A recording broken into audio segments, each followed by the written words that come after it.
Lesson number 4. An Indian American woman in space. Kalpana Chawla. तो आप सबने कल्पना चावला का नाम सुना है? मैं बताती हूँ आज आपको कल्पना चावला की कहानी. In 1997, an Indian American Kalpana Chawla was part of the international crew aboard the US Space Shuttle Columbia, becoming the first woman born in India to go into space. 1997 में एक इंडियन अमेरिकन, अभी मैं आपको आगे बताऊंगी कि कल्पना चावला को क्यों इंडियन अमेरिकन बोला जाता है, वो एक अंतरराष्ट्रीय क्रू का मतलब होता है एक ग्रुप या एक समूह उन लोगों का जो एक जैसा काम करने जा रहे हो. Aboard the US space shuttle Columbia नाम का एक जगह है, वहां पे यूएस में का जो स्पेस शटल है, स्पेस शटल का मतलब जैसे आप सबने एरोप्लेन रॉकेट का नाम सुना होगा ना, वैसे ही ऊपर स्पेस में जाने के लिए स्पेस वो जगह होती है जो धरती के, हम जो आसमान देखते हैं ना, इससे भी कहीं ज्यादा ऊपर जो जगह होती है उसे स्पेस बोलते हैं. तो स्पेस में जाने के लिए रॉकेट की या फिर एरोप्लेन की जरूरत पड़ती है ना, तो उस एरोप्लेन को स्पेस शटल कहते हैं.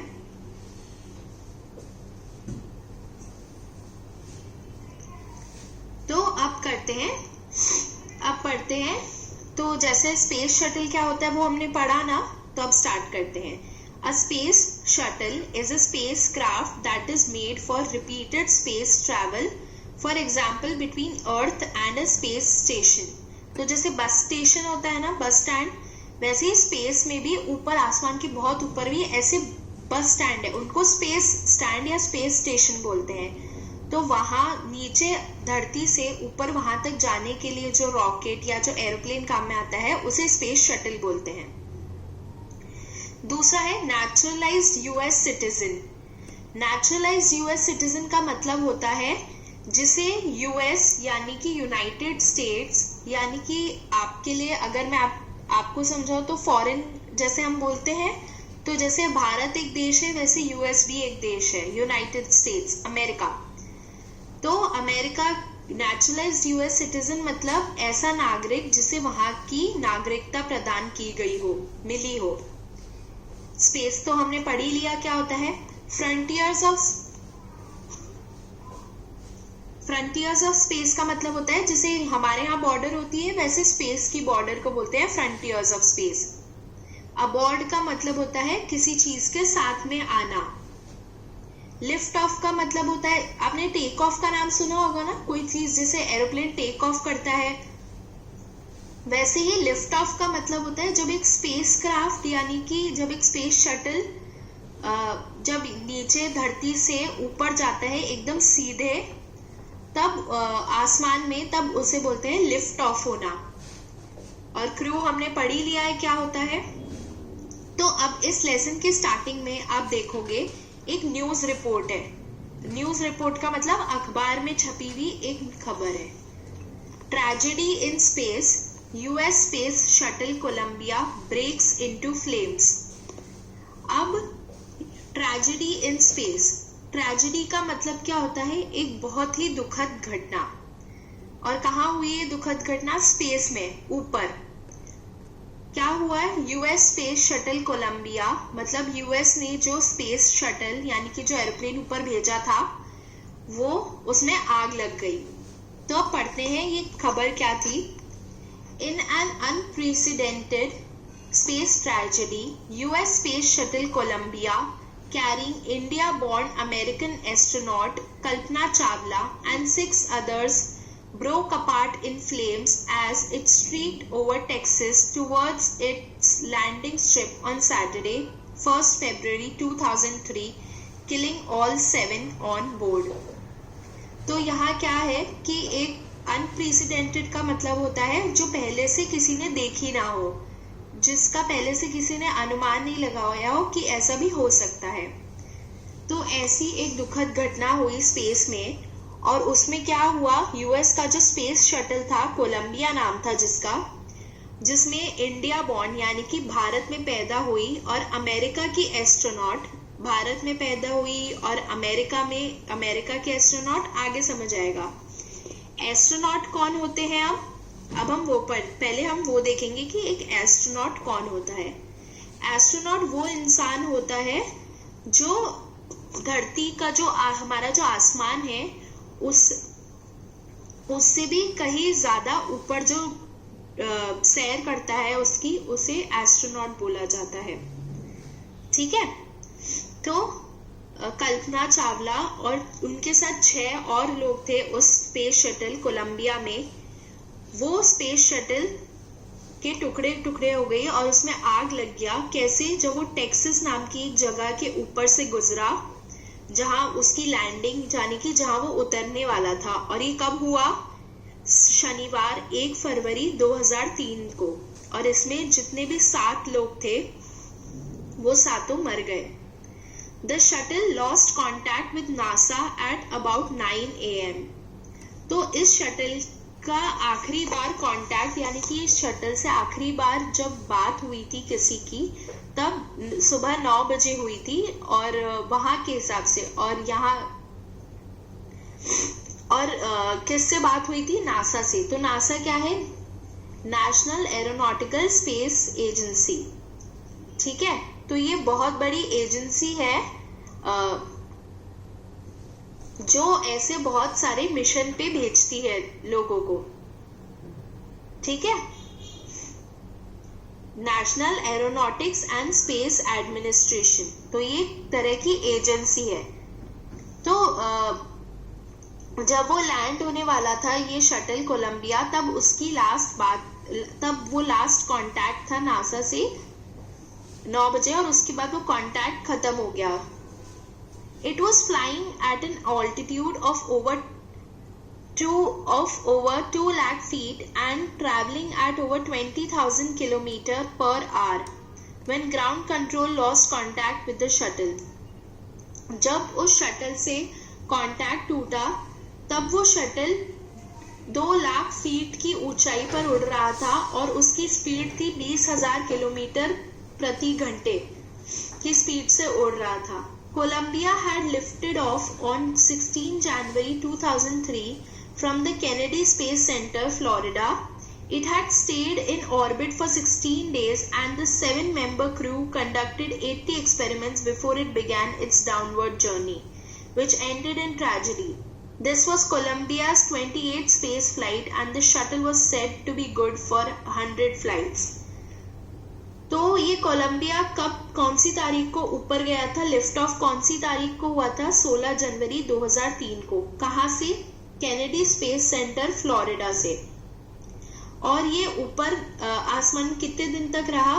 16 दिन तक। और इन 16 दिन में जो ये 7 लोगों का क्रू था उन्होंने 80 एक्सपेरिमेंट किए ऊपर, अलग अलग चीजें ट्राई की उन्होंने कि क्या हो सकता है स्पेस में। और फिर वो नीचे आना शुरू हुए। ये कोलंबिया की 28वीं फ्लाइट थी, यानी कि 28वीं बार वो ये स्पेस शटल यानी कि ये एयरप्लेन ऊपर गया था। और ऐसा कहा गया था कि ये शटल से 100 फ्लाइट हो सकती है, यानी कि 100 बार ये ऊपर नीचे आ जा सकता है, पर ये 28वीं फ्लाइट में ही खत्म हो गया। Kalpana Chawla said that she never dreamed as a child in Karnal that she would cross the frontiers of space. It was enough that her parents allowed her to attend engineering college after she graduated from Tagore School. Kalpana Chawla ने कहा कि उन्होंने कभी भी ये सोचा नहीं था, सपना नहीं देखा जब वो एक बच्ची थी करनाल में रहने वाली। करनाल हरियाणा में एक जगह है, तो कल्पना चावला वहीं पैदा हुई थी। तब उन्होंने कभी यह सपना नहीं देखा था कि वो कभी भी स्पेस के बॉर्डर को पार करेंगी।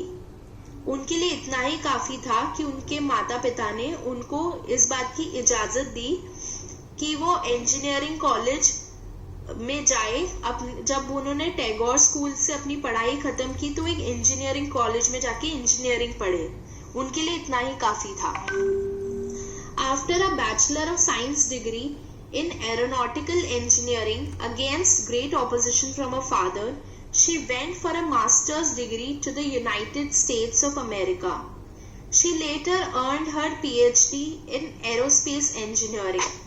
Kalpana Chawla was the first Indian American woman astronaut to blast off from the launch pad at Cape Canaveral, Florida, and participate in a successful mission in space. Her family from India cheered along with staff at the Kennedy Space Center as they watched the Columbia liftoff. जब कल्पना चावला ने अपनी bachelor of science BSc की degree की aeronautical engineering में, जबकि उनके पिताजी ने इस बात से वो बिल्कुल राजी नहीं थे, फिर भी उन्होंने अपनी BSc की डिग्री खत्म की एरोनॉटिकल इंजीनियरिंग में। उसके बाद वो अपनी मास्टर्स की डिग्री करने के लिए USA यानी कि अमेरिका गई। फिर बाद में उन्होंने अपनी उन्हें PhD मिली, जिससे वो डॉक्टर बनी एरोस्पेस इंजीनियरिंग में, और उनके नाम के आगे डॉक्टर लगा। और कल्पना चावला पहली ऐसी इंडियन अमेरिकन औरत एस्ट्रोनॉट है जो लॉन्च पैड यानी कि जहां से वो स्पेस शटल निकलते हैं, जहां से वो लिफ्ट ऑफ करते हैं, तो पहली ऐसी औरत थी, वो भी इंडियन अमेरिकन औरत थी, जिन्होंने इस सक्सेसफुल मिशन में पार्टिसिपेट किया, भाग लिया। उनका परिवार जो था भारत से, उन्होंने जो केनेडी स्पेस सेंटर का स्टाफ था उनके साथ खड़े होकर कोलंबिया यानी कि उस स्पेस शटल को वहां से लिफ्ट ऑफ होते हुए देखा और खूब तालियां बजाई उनके लिए। कल्पना was born in Karnal, Haryana, but was a naturalized US citizen, married to flight instructor John Pierre Harrison. Besides being an astronaut, she was licensed to fly single and multi-engine land airplanes, single-engine seaplanes, and gliders. She was also a certified flight instructor. After qualifying as a pilot, Kalpana began to consider another challenge, applying to NASA's Space Shuttle program. She was first hired as a research scientist at NASA. In 1994, she was selected by NASA for training as an astronaut. तो कल्पना हरियाणा के करनाल में पैदा हुई थी, पर वो एक naturalised US citizen थी। नेचुरलाइज्ड का मतलब हमने पढ़ा, नेचुरलाइज्ड क्या होता है, जिन्हें US की नागरिकता प्रदान की गई थी अमेरिका की। क्यों? क्योंकि उनकी शादी एक फ्लाइट वहीं के US के ही नागरिक flight instructor John Pierre Harrison से हुई, और एक एस्ट्रोनॉट होने के अलावा उनको लाइसेंस मिल रखा था कि वो सिंगल यानी कि एक इंजन वाले या फिर बहुत सारे इंजन वाले जमीन पे उड़ने वाले एरोप्लेन को उड़ा सकती हैं, और सिंगल इंजन सी प्लेन्स यानी कि समुद्र में चलने वाले प्लेन को भी उड़ा सकती हैं। She was also certified flight instructor. वो एक सर्टिफाइड फ्लाइट इंस्ट्रक्टर थी, यानी कि जो जैसे टीचर होता है ना, वैसे ही इंस्ट्रक्टर होता है जो प्लेन चलाना सिखाता है। तो वो उसमें उनको सर्टिफिकेट मिल रखा था कि वो सिखा सकती हैं। जब वो एक पायलट बन गई, उसके बाद कल्पना ने एक नई चुनौती ली। उन्होंने नासा के स्पेस शटल प्रोग्राम में अप्लाई किया, आवेदन किया। नासा यानी कि नासा जो हमने पढ़ा, उसके स्पेस शटल प्रोग्राम के, national aeronautics and space administration के स्पेस शटल प्रोग्राम में अप्लाई किया। तो पहले उनको एक रिसर्च साइंटिस्ट के रूप में वहां पे नौकरी मिली, और 1994 में नासा ने उनको एस्ट्रोनॉट की ट्रेनिंग के लिए सेलेक्ट किया। When asked what it was like being a woman in her field, she replied, I really never ever thought while pursuing my studies or doing anything else that I was a woman or a person from a small city or a different country. I pretty much had my dreams like anyone else and I followed them. And people who were around me fortunately always encouraged me and said, if that's what you want to do, carry on. जब उनसे ये पूछा गया कि कैसा लगता है कि वो जिस फील्ड में काम कर रही थी उसमें वो एक औरत होकर कैसा लगता है, तो उन्होंने इस बात पे जवाब दिया कि मुझे कभी भी ऐसा लगा ही नहीं, ना ही मैंने ऐसा कभी सोचा अपनी पढ़ाई करते वक्त या कुछ और करते वक्त कि मैं एक औरत हूँ या एक बहुत छोटे शहर या एक दूसरे देश से आई भी कोई इंसान हूँ। मेरे सपने भी बाकी सबकी तरह ही हैं और मैंने उन्हें पूरा किया। और जो लोग मेरे आसपास थे, ये मेरे लिए बहुत अच्छी बात थी कि जो लोग मेरे आसपास थे उन्होंने मुझे हमेशा प्रोत्साहित किया आगे बढ़ने के लिए और कहा अगर ये तुम्हें करना है, अगर तुम्हें सच में ये करना है तो तुम बेशक ये करो। Kalpana's first space mission in the Space Shuttle Columbia was 15 days, 16 hours and 34 minutes long. During this time, she went around the Earth 252 times, traveling 10.45 million kilometers. The crew included a Japanese and a Ukrainian astronaut. The crew performed experiments such as pollinating plants to observe food growth in space and test for making stronger metals and faster computer chips, all for a price tag of about $56 million. कल्पना का जो पहला space mission था जिसमें वो ऊपर गई space shuttle Colombia से, वो 15 दिन 16 घंटे और 34 मिनट लंबा था। यानी कि वो इस पूरे टाइम तक ऊपर थी उस स्पेस शटल में। इस टाइम पे उन्होंने पूरी धरती के इर्द गिर्द यानी कि पूरी धरती का गोल चक्कर 252 बार काटा और यानी कि वो इस 252 बार में 10.45 मिलियन किलोमीटर तक उन्होंने सफर तय किया। उनके साथ जो लोग थे उनमें एक जापानीज यानी कि जापानी और एक यूक्रेन के एस्ट्रोनॉट भी थे।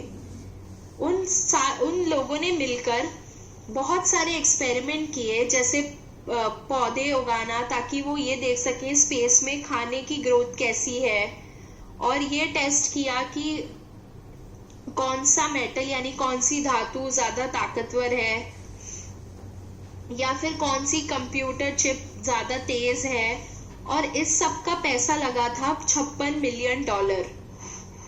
On the Saturday night when the news about the Columbia disaster broke, there was shock and disbelief.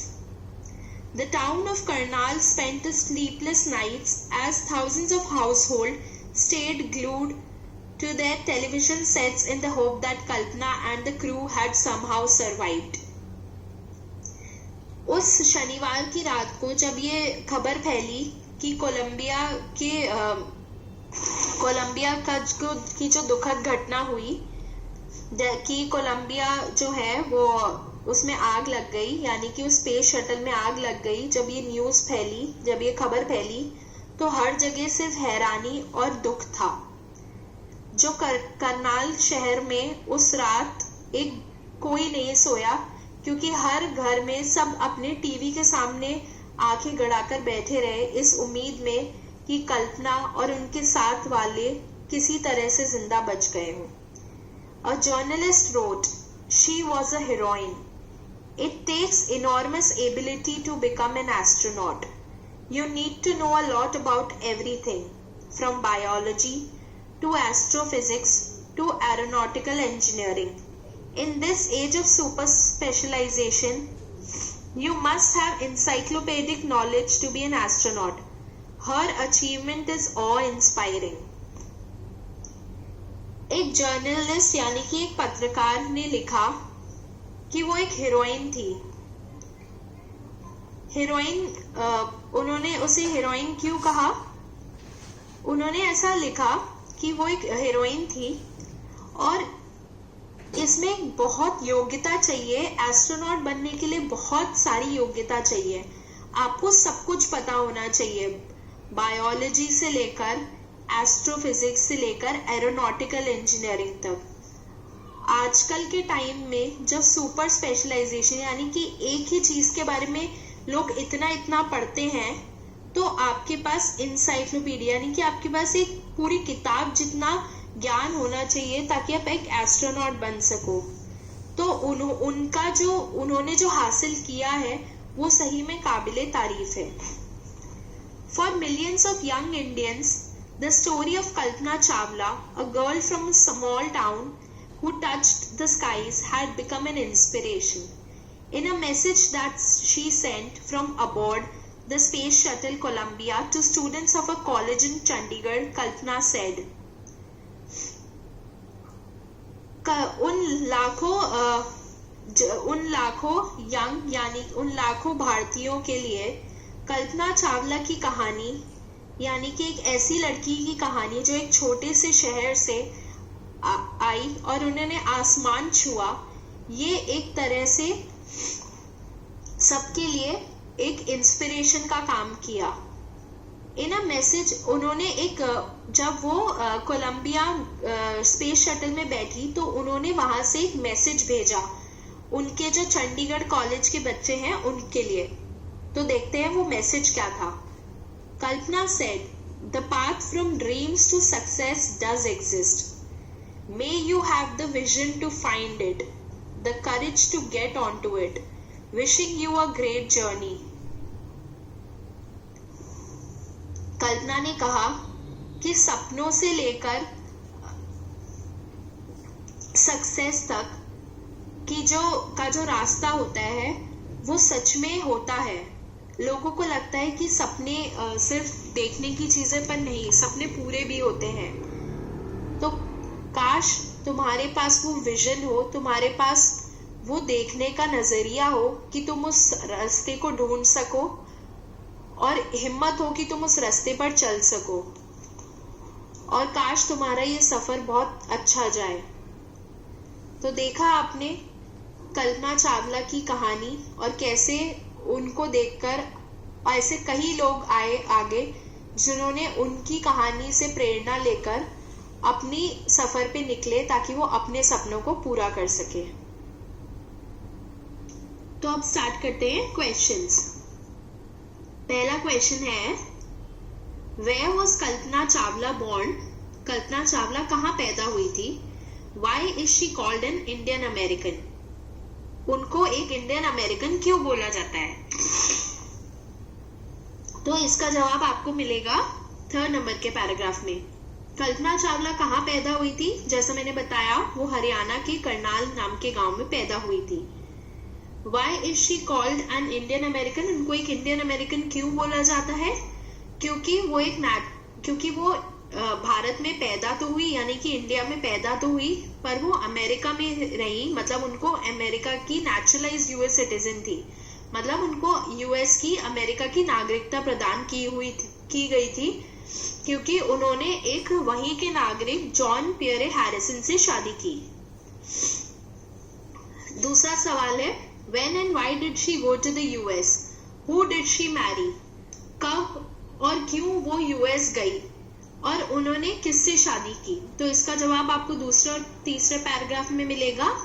और वैसे मैं बता देती हूँ, तो वो कब गई? वो अपनी बीएससी की पढ़ाई करने के बाद मास्टर्स करने के लिए यूएस गई। और उन्होंने किससे शादी की? उन्होंने एक फ्लाइट इंस्ट्रक्टर, यूएस के flight instructor John Pierre Harrison से शादी की। तीसरा सवाल है, how did she become an astronaut? What give her the idea that she could be an astronaut? वो एक एस्ट्रोनॉट कैसे बनी और उनको ये कैसे लगा कि वो एक एस्ट्रोनॉट बन सकती हैं? तो इसका जवाब आपको मिलेगा 3 नंबर के पैराग्राफ में।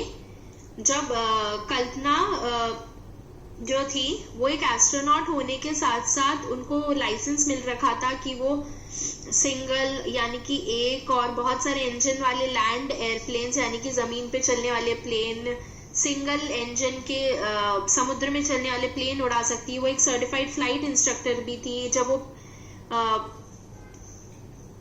वो एक पायलट बन गई उसके बाद उन्होंने सोचा कि वो नासा के स्पेस शटल प्रोग्राम के लिए अप्लाई करेंगी।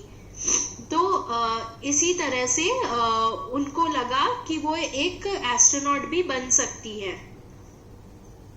अगला सवाल है कि What abilities must an astronaut have according to the journalist?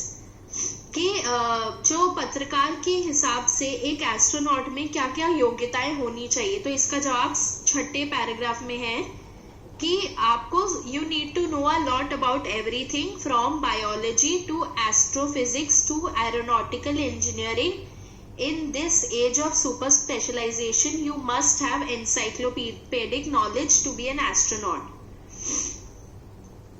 अगला सवाल है describe Kalpana Chawla first mission in space. तो इसका जवाब है 5वां पैराग्राफ पूरा, जो यहाँ से शुरू होकर कल्पना फर्स्ट स्पेस मिशन जो कितने दिन का था, 15 दिन 16 घंटे 34 मिनट लंबा, और जैसा हमने पढ़ा वो धरती के इर्द गिर्द वो 252 बार घूमी और 10.45 मिलियन किलोमीटर कवर किए, और उनके क्रू ने वहाँ कैसे कैसे एक्सपेरिमेंट किए और कितना पैसा लगा। तो ये पूरा 5वां पैराग्राफ इसका आंसर होगा। अगला सवाल है what does Kalpana Chawla say about pursuing a dream. Do you agree with her that success is possible. आपको कल्पना चावला ने सपने पूरे करने के बारे में क्या कहा, और क्या आपको लगता है कि सक्सेस मिल सकती है, अगर आप अपने सपने पूरे करो तो आपको सफलता मिल सकती है। इसका जवाब 7वें पैराग्राफ में है। जैसे कल्पना ने कहा कि the path from dreams to success does exist, may you have the vision to find it, the courage to get on to it, wishing you a great journey. तो कल्पना ने सक्सेस के बारे में ये कहा।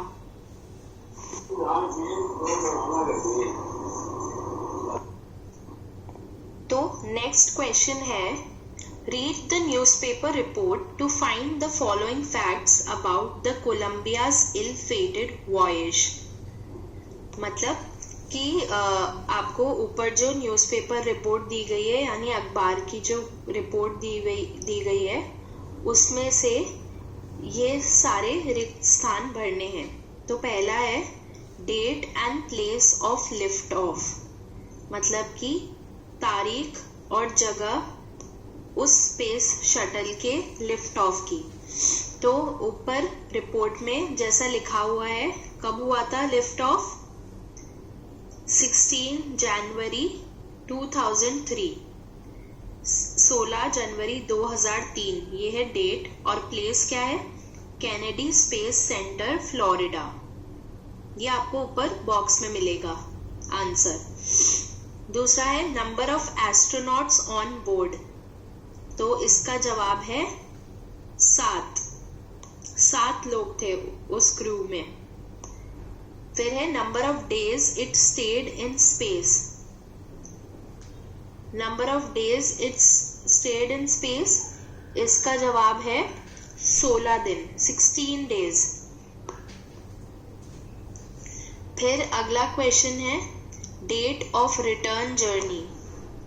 रिटर्न जर्नी मतलब अगला question है number of experiments done by scientist. कितने एक्सपेरिमेंट किए थे साइंटिस्ट ने। तो जैसा हमने रिपोर्ट में देखा 80 एक्सपेरिमेंट्स किए थे। और डेट ऑफ रिटर्न जर्नी यानी कि वापस आने की तारीख क्या थी उस स्पेस शटल की, 1 फरवरी 2003, 1 फरवरी 2003। और लास्ट है height eight which it lost contact. कौन सी हाइट पे जाके उसका कॉन्टैक्ट छूट गया, 2 लाख फीट पर जाकर। कितने पर, 2 लाख फीट। अब हम करेंगे अगला क्वेश्चन, मैच द फॉलोइंग। तो पहला है अनप्रेसिडेंटेड स्पेस ट्रेजेडी। तो इसका मतलब होगा अ सैड एक्सीडेंट, ऊपर से 6 ऊपर से छठा जो है, a sad accident of a kind that has never happened before in space. मतलब एक ऐसा बुरा एक्सीडेंट जो कभी इससे पहले स्पेस में नहीं हुआ हो, यानी कि आसमान से ऊपर कभी नहीं हुआ हो। दूसरा है सर्टिफाइड फ्लाइट इंस्ट्रक्टर। इसका मतलब क्या होता है, ये है ऊपर से 5th, a person with the correct qualification to teach people to fly planes. मतलब एक ऐसा इंसान जिसके पास एकदम सही योग्यता है लोगों को प्लेन उड़ाना सिखाने के लिए। तीसरा है स्पेस मिशन। स्पेस मिशन का मतलब होता है ऊपर से fourth, a set of jobs to be done in space by a group. मतलब बहुत ऐसे काम जो एक ग्रुप यानी कि एक समूह स्पेस में जाकर करता है या करेगा। चौथा है सुपर स्पेशलाइजेशन। इसका जवाब है लास्ट वाला, great expertise in a limited field और अ पर्टिकुलर सब्जेक्ट। मतलब एक विषय में बहुत ज्यादा गहरी जानकारी होना। फिर है इंसाइक्लोपेडिक नॉलेज। इंसाइक्लोपेडिक नॉलेज मतलब ऊपर से दूसरा, having knowledge of a wide variety of subjects. अलग अलग चीजों का ज्ञान होना। फिर है ऑ इंस्पायरिंग। इसका जवाब है पहला, something that causes feelings of respect and wonder. ऐसा कुछ जिससे आपको किसी के लिए आपके मन में सम्मान और आश्चर्य आए। और आखिरी है in this age. In this age का मतलब होता है ऊपर से तीसरा, nowadays in these times, मतलब आजकल। अगला क्वेश्चन है use these phrases in sentences of your own after finding out their meanings. तो आपको ये नीचे दिए गए सेंटेंसेस को यूज करना है किसी इनका पहले मतलब जानेंगे और फिर इनसे एक सेंटेंस बनाना है। तो मैं आपको इसका मतलब बताती हूँ। पहला है ब्रोक अपार्ट। तो ब्रोक अपार्ट का मतलब होता है अलग हो जाना। क्या होता है? अलग हो जाना। फिर दूसरा है स्ट्रीक्ड ओवर। स्ट्रीक्ड ओवर का मतलब है आसमान में तेजी से चलना। फिर अगला है स्प्रेड अक्रॉस। स्प्रेड अक्रॉस का मतलब होता है किसी चीज के इर्द गिर्द फैला हुआ।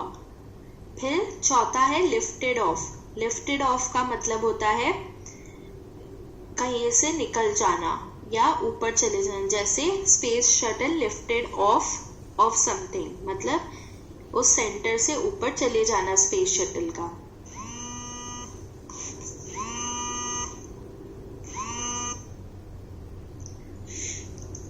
अगला है ब्लास्ट ऑफ। ब्लास्ट ऑफ का मतलब होता है कि फट जाना। फिर है वेंट ऑन। वेंट ऑन का मतलब है चलते जाना या कोई चीज जैसे चलती जा रही हो।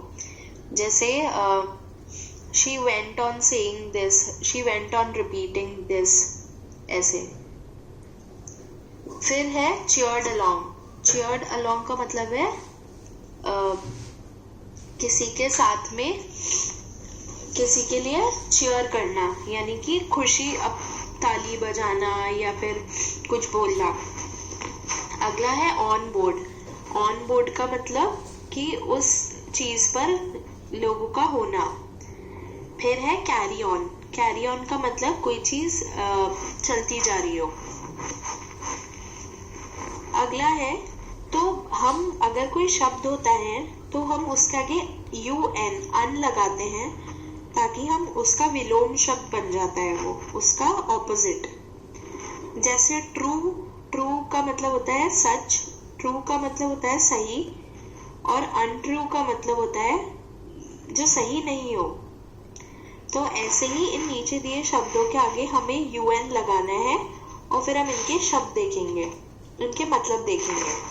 तो पहला है आइडेंटिफाइड। आइडेंटिफाइड का होगा अनआइडेंटिफाइड, मतलब जो पहचाना नहीं गया हो। दूसरा है अनकंट्रोल्ड। इसका होगा अनकंट्रोल्ड। अनकंट्रोल्ड का मतलब है जिसको कंट्रोल नहीं किया जा सके। फिर है अनअटेंडेड। तीसरा है अटेंडेड। इसका होगा अनअटेंडेड, मतलब जिस पे ध्यान नहीं दिया गया हो।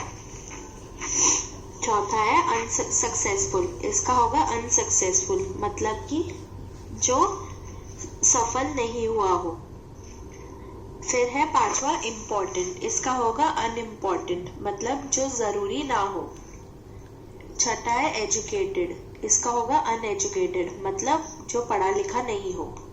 सातवां इंटरेस्टिंग, इसका होगा अनइंटरेस्टिंग मतलब जो मजेदार ना हो। फिर है क्वालिफाइड, उसका होगा अनक्वालिफाइड मतलब जो योग्य ना हो। फिर है ट्रेंड, उसका होगा अनट्रेंड मतलब कि जो ट्रेंड ना हो, जो कुशल ना हो। फिर है आंसरेबल, इसका होगा अनआंसरेबल मतलब जिसका जो जवाब नहीं दिया जा सके। फिर अगला है in her message to students of her college Kalpana Chawla said, may you have the vision to find the path from dreams to success, wishing you a great journey। तो जैसा हमने देखा था कि कल्पना चावला ने अपने कॉलेज के बच्चों के लिए जो मैसेज दिया उसमें उनका सेंटेंस मे यू से शुरू होके और विश ऐसे शब्द उन्होंने यूज किए थे। तो अब हमको भी ऐसे शब्द यूज करने हैं और अपने पार्टनर को या आपके साथ में जो बैठे हैं उनको विश करना है कि उनको भी सफलता मिले। किसमें? पहला है स्पोर्ट्स इवेंट में, किसी खेल के कार्यक्रम में। तो जैसे हम क्या बोल सकते हैं, I wish you win the match, I wish you win the cricket match. इसका मतलब होगा मैं आशा करता हूँ या मैं आशा करती हूँ कि आप ये क्रिकेट मैच जीतो। दूसरा है अ क्विज और अ कंपटीशन, इसमें हम क्या यूज करेंगे, may you succeed in the quiz, may you win the quiz मतलब काश तुम ये क्विज जीतो या काश तुम्हें क्विज में सफलता मिले। ऐसे ही तीसरा एक टेस्ट या एक एग्जाम में आप क्या बोलते हैं, जिसे हम ऑल द बेस्ट या बेस्ट ऑफ लक बोलते हैं, वैसे ही आप इसका आंसर ढूंढो। और ये मत भूलना कि आपको भी अपने पार्टनर को वापस थैंक यू बोलना है।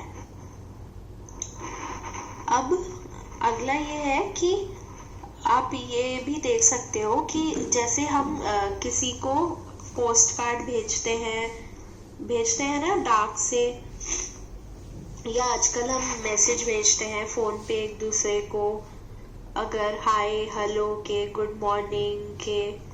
तो अब आपको आपस में बात करनी है कि इंग्लिश में और हिंदी में ऐसी अच्छी अच्छी चीजें जब हम एक दूसरे को बोलते हैं, शुभकामनाएं देते हैं, तो किस तरीके से देते हैं, हिंदी में कैसे देते हैं और इंग्लिश में कैसे देते हैं। तो अब आप आपस में बात करके देखो।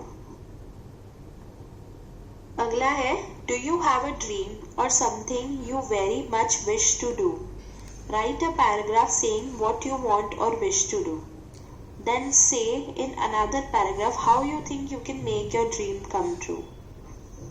क्या आपका कोई सपना है या कोई ऐसी चीज है जो आप करना चाहते हो और आपकी बहुत इच्छा है वो करने की, तो आप एक पैराग्राफ लिखो कि आपको, जिसमें ये हो कि आप क्या करना चाहते हो या आपकी क्या इच्छा है, और फिर एक दूसरे पैराग्राफ में ये बताओ कि आपको क्या लगता है आप कैसे अपना वो सपना पूरा कर सकते हो। नेक्स्ट क्वेश्चन है given below are some words that are spelled differently in British and American English, fill in the blanks accordingly. तो नीचे कुछ शब्द दिए गए हैं जो ब्रिटिश और अमेरिकन इंग्लिश दोनों में अलग अलग तरीके से जिनकी स्पेलिंग होती है, तो हमें इन रिक्त स्थानों को वैसे भरना है। तो ब्रिटिश इंग्लिश में कलर की स्पेलिंग होती है COLOUR, अमेरिकन इंग्लिश में कलर की स्पेलिंग होती है COLOR, ब्रिटिश इंग्लिश में लेबर की स्पेलिंग, अमेरिकन इंग्लिश में लेबर की स्पेलिंग होती है LABOR, और ब्रिटिश इंग्लिश में लेबर की स्पेलिंग होती है LABOUR। अमेरिकन इंग्लिश में ट्रैवलर की स्पेलिंग होती है TRAVELER। और ब्रिटिश इंग्लिश में होती है TRAVELLER। TRAVELLER। ब्रिटिश इंग्लिश में काउंसलर की स्पेलिंग होती है COUNSELLOR, काउंसलर। और अमेरिकन इंग्लिश में होती है COUNSELOR, काउंसलर। ऐसे ही ब्रिटिश इंग्लिश में सेंटर की स्पेलिंग होती है CENTRE, सेंटर। और ब्रिटिश इंग्लिश में ये होती है, और अमेरिकन इंग्लिश में CENTER।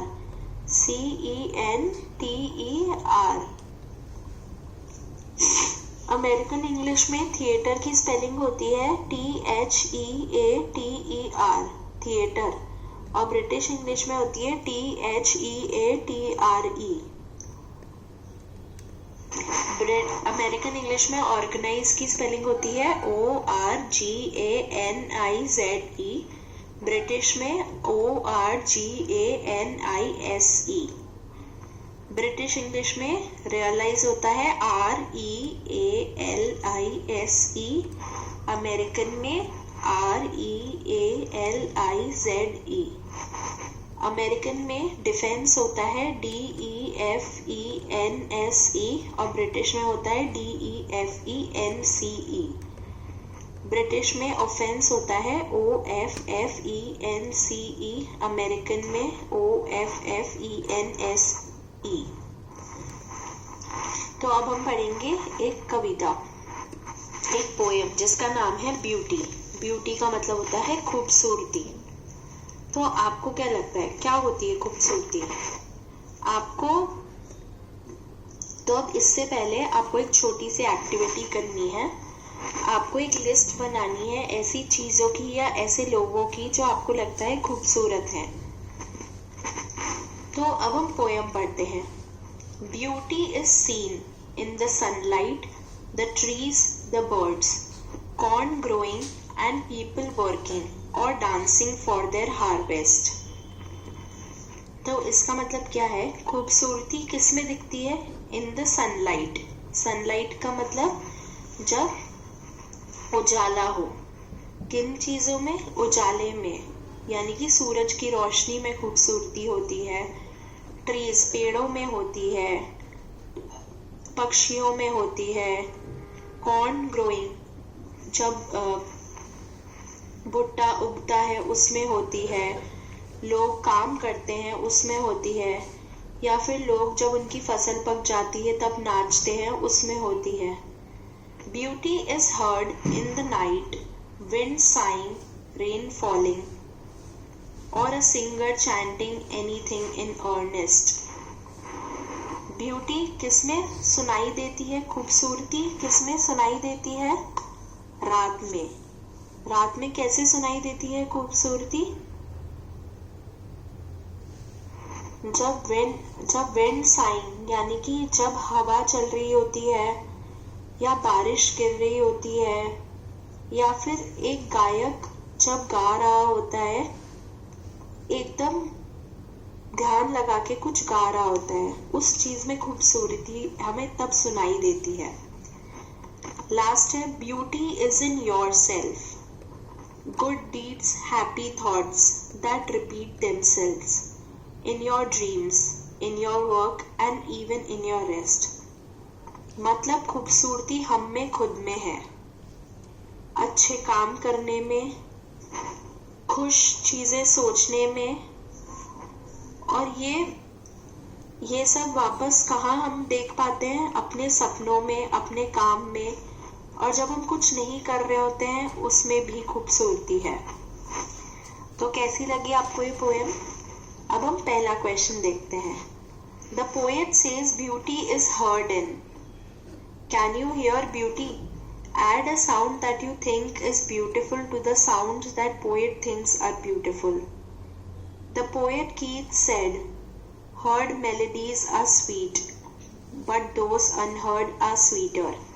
What do you think this means? Have you ever heard a song in your head long after the song was sung or played? तो ये कवि कहते हैं कि खूबसूरती सुनाई देती है। क्या आप खूबसूरती सुन सकते हो? तो आपको क्या लगता है, ऐसा कौन सा साउंड है, ऐसी कौन सी आवाज़ है जो आपको बहुत खूबसूरत लगती है? जैसे मुझे बारिश गिरने की आवाज़ बहुत खूबसूरत लगती है, तो ऐसे ही आपको भी कुछ लगती होगी, तो आप भी आपस में बात करके बताओ। एक दूसरे कवि हुए हैं कीट्स, उन्होंने कहा है हर्ड मेलोडीज आर स्वीट, मतलब जो हम सुन पाते हैं गाने वो तो बहुत मधुर होते ही हैं, पर जो नहीं सुन पाते वो ज़्यादा मधुर होते हैं। आपको क्या लगता है इसका क्या मतलब है? जैसे आपने कभी कोई गाना सुना हो और एक बार आपने कोई गाना सुना और उसके 1-2 घंटे बाद या अगले दिन आपके दिमाग में वो गाना चला है, कभी ऐसा हुआ है? तब भी वो गाना उतना ही अच्छा लगता है ना? तो यही वो कवि कहना चाह रहे हैं। अगला क्वेश्चन है, read the first and second stanzas of the poem again. Note following phrases: corn growing, people working or dancing, wind sighing, rain falling, a singer chanting. These could be written as corn that is growing, people who are working or dancing. Can you rewrite the other phrases like this? Why do you think the poet uses the shorter phrases? तो जैसे हमने देखा इस poem में कैसी लाइनें हैं। Corn growing, people working और dancing, wind sighing, rain falling, अ सिंगर चैंटिंग। तो ये छोटे छोटे लाइनें हैं ना, इनको कैसे लिखा जा सकता है? Corn that is growing, people who are working और डांसिंग, या फिर wind that is sighing, rain that is falling, A singer who is chanting। तो इन तरीकों से भी इन लाइन को लिखा जा सकता है। और इन कवि ने इनको छोटा करके इसलिए इस्तेमाल किया है ताकि ये पोएम छोटी हो और सुनने में ज़्यादा अच्छा लगे। फिर अगला क्वेश्चन है, find pictures of beautiful things you have seen और हर्ड ऑफ। तो आपको ऐसी पिक्चर्स यानी ऐसी तस्वीरें ढूंढनी है खूबसूरत चीज़ों की जो या तो आपने देखी है या आपने सुनी है। और आखिरी सवाल है, right a paragraph about beauty, use your own ideas along with the ideas in the poem. तो अब आपको एक पैराग्राफ लिखना है किस पे? ब्यूटी पे, यानी खूबसूरती पे। तो आप अपने आइडियाज भी ले सकते हो और इसी पोएम से भी आइडियाज ले सकते हो। तो इसी के साथ हमारा ये लेसन खत्म होता है।